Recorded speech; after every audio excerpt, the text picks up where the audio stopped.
आहेत, आपल्या घरातल्या व्यक्ती नाही आहेत, हे सर्वांनी लक्षात घ्यावं.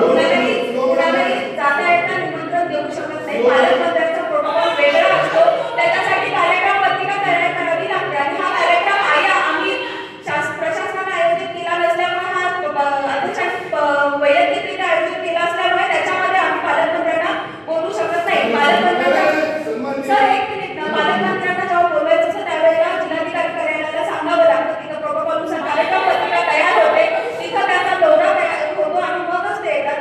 असा पालकमंत्री आज सकाळी आले कळालं तर ते अध्यक्ष म्हणून राजकीय दृष्ट्या गोष्ट होते की अध्यक्ष म्हणून त्यांनी त्यांना निमंत्रित करणं किंवा नाही करणं. प्रशासनानं पालकमंत्र्यांना असं डायरेक्ट आमचा उद्घाटन सोहळा आणि या हे म्हणणं प्रशासकीय दृष्ट्या आम्हाला योग्य नाही. आमच्यावरती प्रोटोकॉलनुसार कारवाई होऊ शकते म्हणून आम्ही पालकमंत्र्यांना निमंत्रण केलं नाही आणि हा कार्यक्रम प्रशासनाचा नसल्यामुळे आम्ही त्याच्यामध्ये काही करू शकत नव्हतो.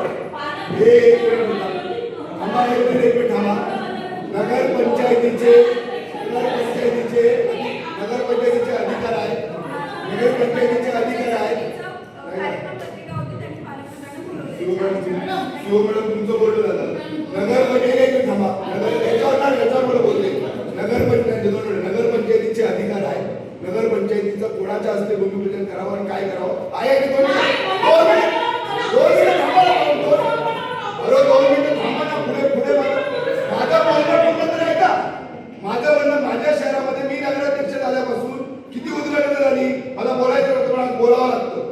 माझ्या शहरामध्ये शिवाजीनगरमध्ये शिवाजी चौकामध्ये एक कुठलं तरी पर्यटन केंद्र, त्याची परमिशन आली आपल्याकडे, त्या नगराध्यक्षाला बोलावलं. कालच्या आठवडा बाजार झाला, संदेश बाजार नगराध्यक्ष म्हणून, संदेश बाजार सोडा, नगराध्यक्ष म्हणून बोलावलं. आम्ही कुठे त्याच्यामध्ये ठीक आहे, कोणतरी 2 पद्धतीने काम करतोय शहरामध्ये, चांगली गोष्ट